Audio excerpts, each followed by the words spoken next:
भैरव कालिके नमोस्तुते। जय श्री गुरु भामा केपा, जय श्री गुरु श्यामा केपा, जय गुरु प्रवीण राधा कृष्णन, जय केपा परंपरा, जय मा आद्य महाकाली.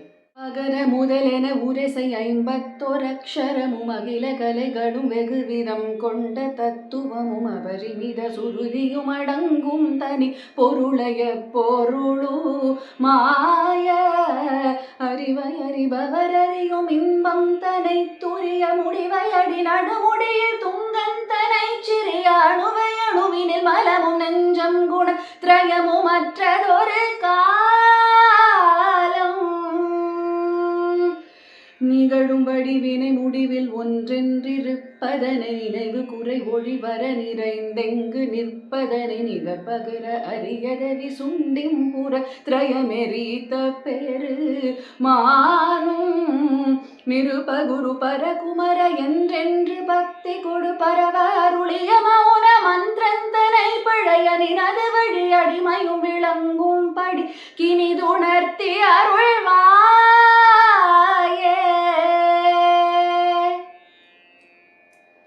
தகு தகுகு தகு தகுகு தந்தந்தகு தகு குடி குடி குடி குடி குடிண்டிண்டிடி குடிகு தகு தகுகு தகு தகுகு தந்தந்தகு தகு குடி குடி குடி குடி குடிண்டிண்டிடி குடிகு தகு தகுகு தகு தகுகு தந்தந்தகு தகு குடி குடி குடி குடி குடிண்டிண்டிடி குடிகு தகு தகுகு தகு தகுகு தந்தந்தகு தகு குடி குடி குடி குடி குடிண்டிண்டிடி குடிகு தரரரரி என்றென்றிரக்கையும் உடுக்கையுமே ஆடும் தன தனன தன தனன தந்தந்தன ததனடுடுடுடுடுடுடுடுடுடுடுடுடுடுடுடு தன தனன தன தனன தந்தந்தன ததனடுடுடுடுடுடுடுடுடுடுடுடுடுடு டுடுடு தரரரரிரிரிரி என்றென்றிரக்கையும் உடுக்கையுமே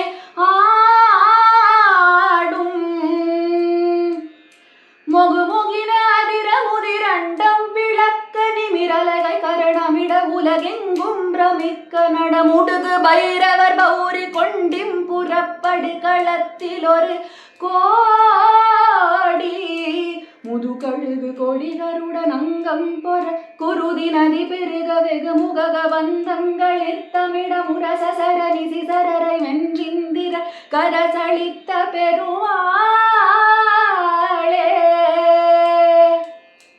நினது வழி அடிமையும் விளங்கும் படி கினிதுணர்த்தி அருள்வாயே இந்திர கரசளித்த பெருமாளே.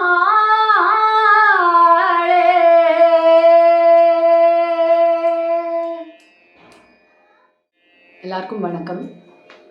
பைரவர் அப்படிங்கிறவர் பேர் இப்போ நிறைய பேர் சொல்லி சொல்லி சொல்லி நம்ம கேட்குறோம்.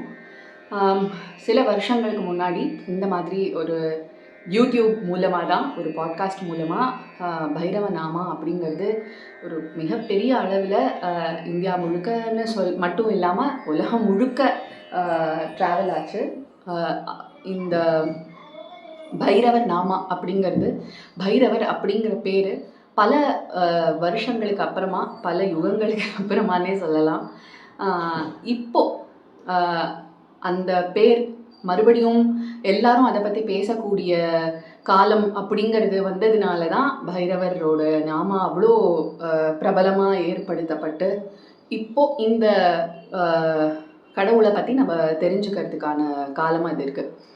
ஸோ பைரவரை பற்றி எனக்கு என்ன தெரியும், என் பரம்பரை, என்னுடைய குரு அவருக்கும் பைரவருக்கும் என்ன சம்பந்தம், பைரவருங்கிறவர் யார், நாமெல்லாம் அவங்கள வழிபட்டோமா இல்லை இவங்க ஒரு காவல் தெய்வம் அளவுக்கு தானா அப்படிங்கிறத ஒரு பொதுவான ஒரு அவுட்லைனாக இந்த வீடியோவில் பார்க்கலாம். போக போக போக இன்னும் இந்த ஸ்வரூபத்தினை பற்றின அற்புதமான விஷயங்கள் நம்ம தெரிஞ்சுக்கலாம்.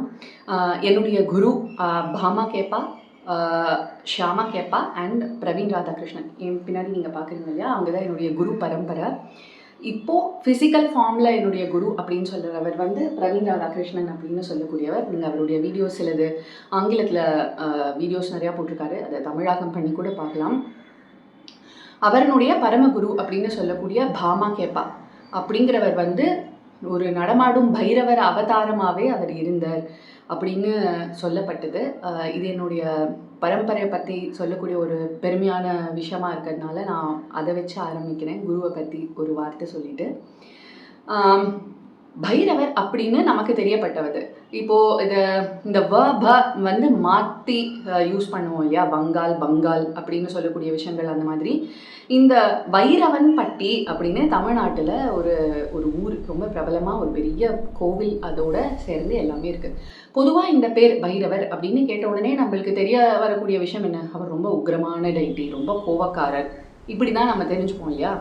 இந்த பைரவர் எங்கேருந்து வந்தார், இவருடைய கதை என்ன, இப்படிங்கிறத பற்றி இன்னைக்கு ஃபஸ்ட்டு பார்க்கலாம். ஸோ நம்ம எல்லாருக்கும் ரொம்ப தெரிஞ்ச ஒரு கதை வந்து, நம்ம சிவபெருமான் வந்து ஒரு லிங்கோத்பவ ரூபம் எடுத்து பெரிய அக்னி பிழம்பா ஜுவாலையாக ஆதி அந்தம் இல்லா அருட்பெரும் ஜோதியாக அவர் இருந்தார் இல்லையா. அப்போது மகாவிஷ்ணுவும் நம்ம பிரம்மதேவரும் அவா கிளம்பினா, மேலே ஒருத்தர் கீழே ஒருத்தர் கிளம்பினா, அடிமுடி காணறதுக்காக கிளம்பினா. அப்போது பிரம்மா வந்து மேலே போக போக நமக்கு என்ன ஆச்சா அந்த கதையெல்லாம் தெரியும். ஸோ அப்போ நமக்கு தெரியாத ஒரு கதை என்ன அப்படின்னா, பிரம்மா என்ன சொல்கிறார் அப்படின்னா, எனக்கு 5வது தலை வந்துடுது. எப்படி சிவபெருமானுக்கு 5 தலை இருக்கோ அதே மாதிரி நான்முக கடவுளாக இருக்கக்கூடிய எனக்கும் 5வது தலை வந்து அந்த பிரம்மத்தை எனக்கு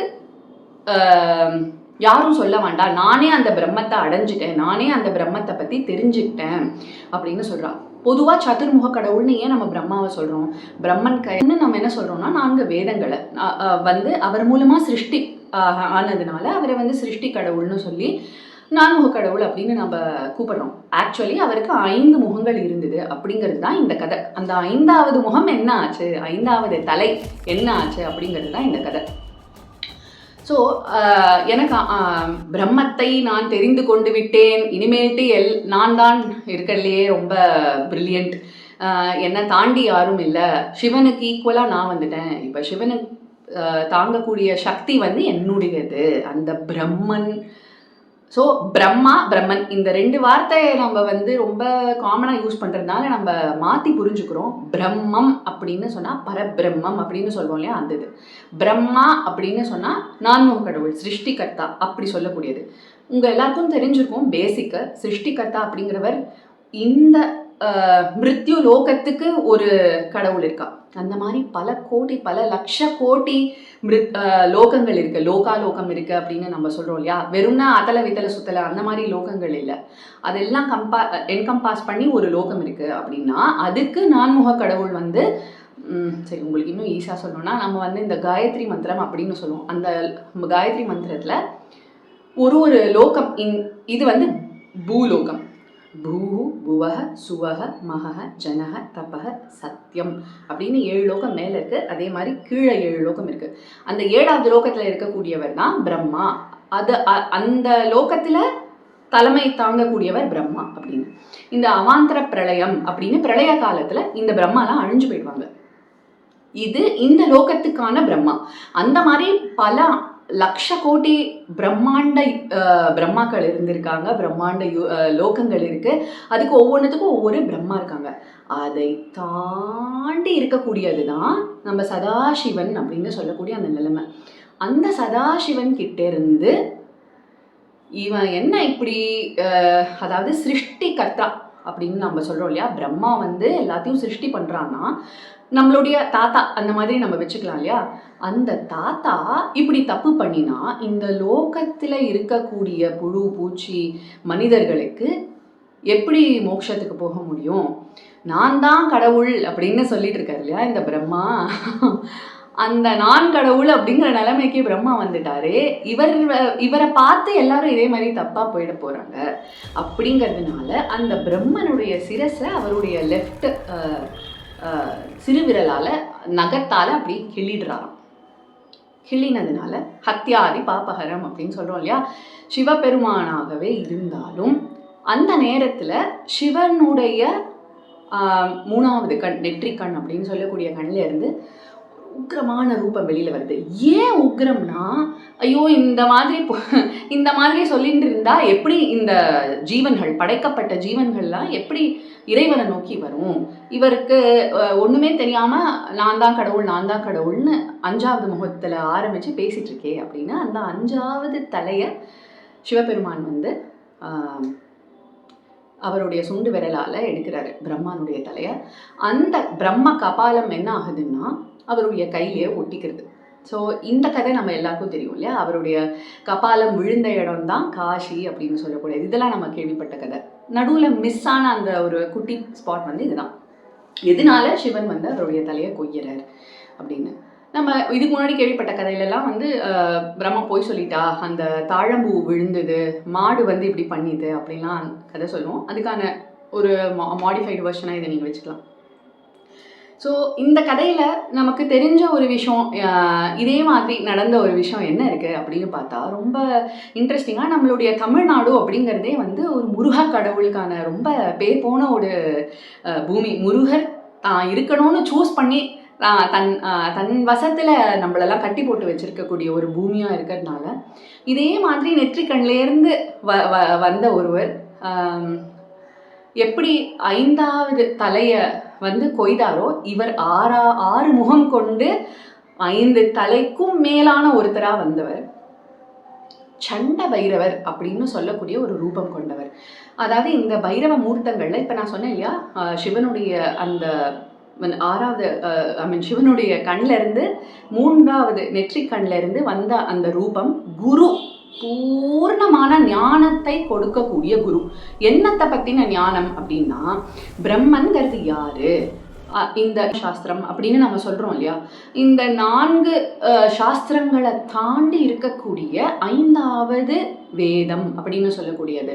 இது என்னன்னா, நீ இந்த சாஸ்திரத்தினாலேயோ இந்த படிப்புனாலேயோ இந்த அனுஷ்டானத்தினாலேயோ கட்டுப்பாடாக இப்படி இருந்தால் தான் போக முடியும் அப்படின்னு சொல்லக்கூடிய பாத்தெல்லாம் உடைச்சு நீ வெறும்னா உட்காந்து கடவுளை நம்பி தியானம் பண்ணி ஒரு குடும்பத்தில் இருந்தே நீ எப்படி பகவானை நோக்கி போகிறது.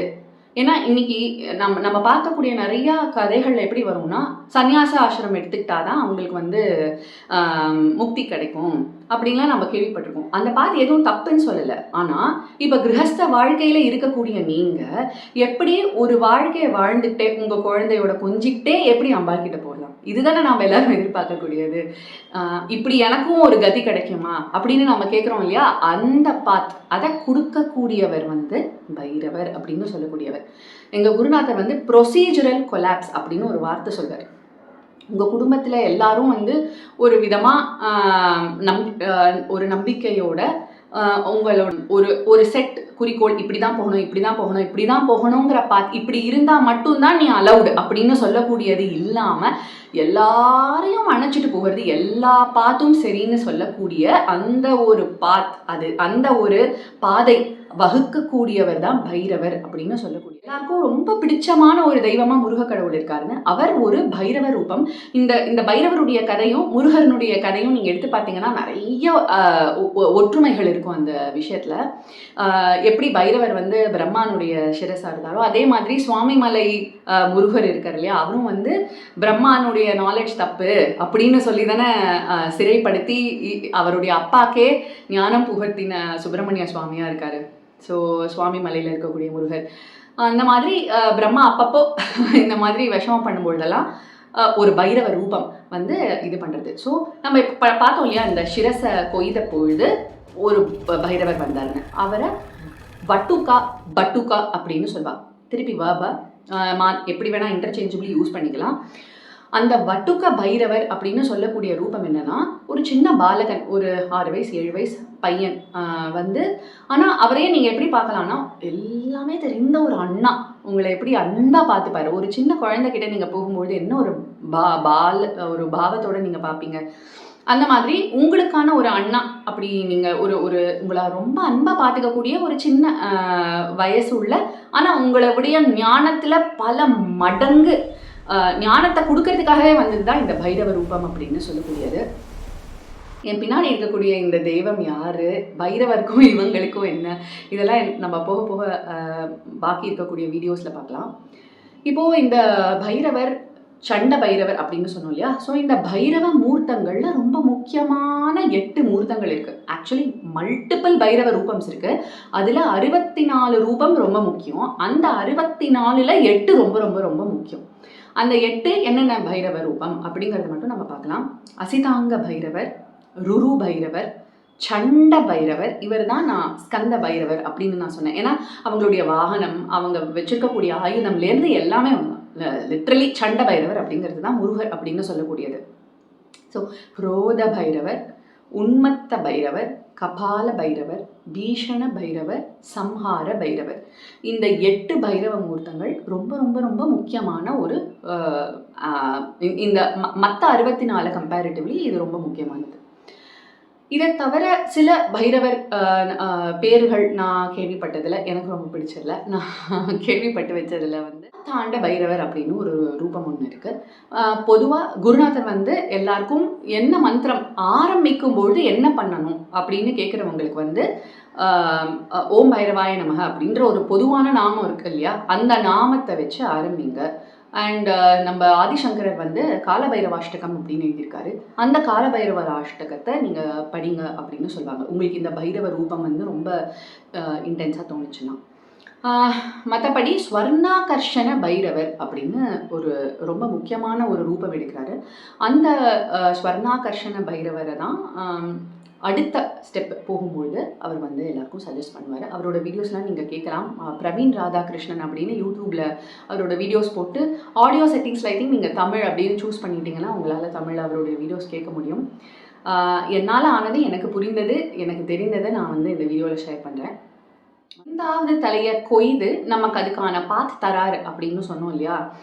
ஸோ அதில் பல ஸ்டேஜஸ் இருக்குது. நம்ம இப்போ இந்த 8 பைரவ மூர்த்தங்கள் பார்த்தோம். அந்த 8 பைரவ மூர்த்தங்கள் ஏன் ரொம்ப முக்கியம் அப்படின்னு சொன்னால், இந்த பட்டுக்கம் அப்படின்னு சொல்கிறக்கூடிய அந்த மூர்த்தம், அந்த தலையை கொய்ததுக்கு அப்புறமா கையில் அந்த பிரம்ம கபாலத்தை வச்சுக்கிட்டு அவர் என்ன பண்ணுறாரு அப்படின்னா, தேவலோகம் எல்லார்கிட்டையும் போய் போய் போய் போய் அவர் வந்து இந்த பிரம்ம கபாலத்தை வச்சு எனக்கு வந்து உங்களுடைய பிராணனை கொடு அப்படின்னு கேட்குறாராம். அதுக்கு பேர் யாத்தனா அப்படின்னு சொல்லுவாங்களாம், பைரவ யாத்தனா அப்படின்னு சொல்லுவாங்களாம்.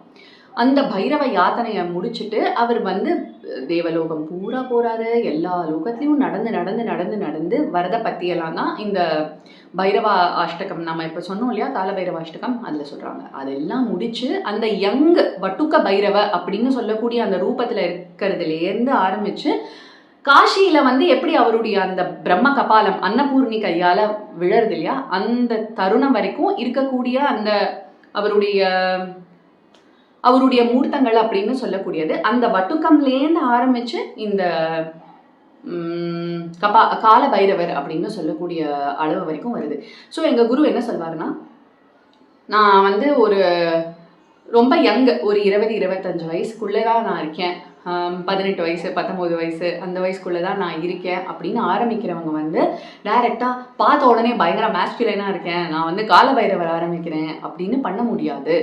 முதல்ல ஓம் பைரவாய நமக சொல்லிட்டு அதில் சில வருஷங்கள் உங்களுடைய நீங்கள் எந்த அளவுக்கு உங்களுடைய முன் ஜென்ம கணக்கை வச்சுருக்கீங்க அப்படிங்கிறத பொறுத்து ஓம் பைரவாய நமக சொல்லிட்டு அதுக்கப்புறமா ஸ்லோவாக ஒவ்வொன்றா ஆரம்பிக்கலாம் அப்படிங்கிற மாதிரி தான் அவர் வந்து சொல்வார்.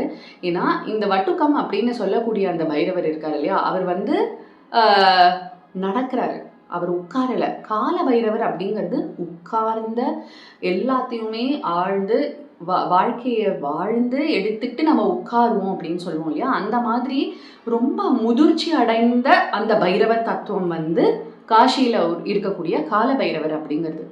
ஸோ அது ஒரு எக்ஸ்ட்ரீம் வைராகி. நம்ம வைராக்கியம் வேணும் அப்படின்னு நம்ம சொல்கிறோம் இல்லையா. இப்போ ஒரு குடும்பத்தில் நம்ம இருக்கோம், எக்ஸ்ட்ரீம் வைராக்கியாக திடீர்னு ஆகிட்டோம்னா எல்லாத்தையும் இன்றைக்கே விட்டுட்டு திறந்து போட்டு போகிறோம் அப்படிங்கிறது, அது இல்லாமல் இருக்கணுங்கிறதுக்காக தான் இந்த 5வது தலையே, இந்த 5வது பாதையே குடும்பத்தில் இருந்துகிட்டே உங்களுடைய எல்லா டெய்லி இருக்கக்கூடிய நீங்கள் விஷயங்களெல்லாம் பண்ணிகிட்டே இருக்கும்போது ஸ்லோவாக அப்படியே அந்த வைராக்கியம் வந்து வந்து வந்து வந்து அப்படியே அம்பாள்கிட்ட மனசு ஐக்கியமாகுது இல்லையா, இனிமேல்ட்டு இதை தவிர எனக்கு வேறு எதுவுமே வேண்டாம் அப்படின்னு சொல்லக்கூடிய அந்த நிலைமை. அதை கொடுக்கக்கூடியதுக்கான பாதை தான் இந்த 5வது வேதம் அப்படின்னு சொல்லக்கூடிய இந்த பைரவரனுடைய நமக்கு கொடுக்கக்கூடிய ஞானம். அந்த ஞானத்துக்கான கடவுள் வந்து பைரவர். எந்த கடவுளை நோக்கி நம்ம போகிறோம் அப்படின்னா ஆத்ய மகாகாளி அப்படின்னு சொல்லக்கூடியவங்க தான் இந்த படத்தில் என் பின்னாடி இருக்கக்கூடியவங்க. என் பின்னாடின்னு சொல்கிறத விட வாக்கில் கண்ணில் நம்ம பார்க்கக்கூடிய அத்தனையுமாவே இருக்கக்கூடியவள் அந்த ஆத்ய மகாகாளி அப்படின்னு சொல்லக்கூடியது. என் குருநாதர் வீட்டில் இப்போ நீங்கள் பார்க்குற இந்த மூர்த்தம் வந்து என்னுடைய குருநாதர் வீட்டில் பிரதிஷ்டை பண்ணி அவங்க உயிரோட்டமாக இருக்கக்கூடியதை பார்க்கக்கூடிய ஒரு இது. அந்த நம்ம எல்லாருமே போய் பார்க்க முடியாது. இந்த மாதிரி படத்து மூலமாக நம்ம அம்பாளை பார்க்கலாம். அவங்களுக்கு எப்படி போகணும், பிரம்மத்தை எப்படி அறிந்து கொள்ளணும், அந்த பிரம்மம் யாரு அப்படின்னு சொன்னது தான் ஆத்ய மகாகாளி அப்படின்னு சொன்னது. நாம் சொல்லக்கூடிய பைரவர் வந்து அங்கே கீழே படுத்திருக்காரு. காளிமா வந்து அவங்களுடைய காலை வச்சிருக்காங்க இல்லையா, அந்த சிவன் மேலே அவங்க படுத்திருக்காங்க. இப்படின்னா என்ன, இப்படி ஒரு கடவுள் இருக்குமா, காலை போட்டு மிதிக்கிற மாதிரி அப்படி ஒரு கடவுள் இருக்குமா, இப்படிலாம் உங்களுக்கு தெரியணும்னா அடுத்த வீடியோவை பாருங்கள். ஜெய் ஆத்ய மகாகாளி भैरव काल की नमोस्तुते। जय श्री गुरु भामा केपा, जय श्री गुरु श्यामा केपा, जय गुरु प्रवीण राधा कृष्णन, जय केपा परंपरा।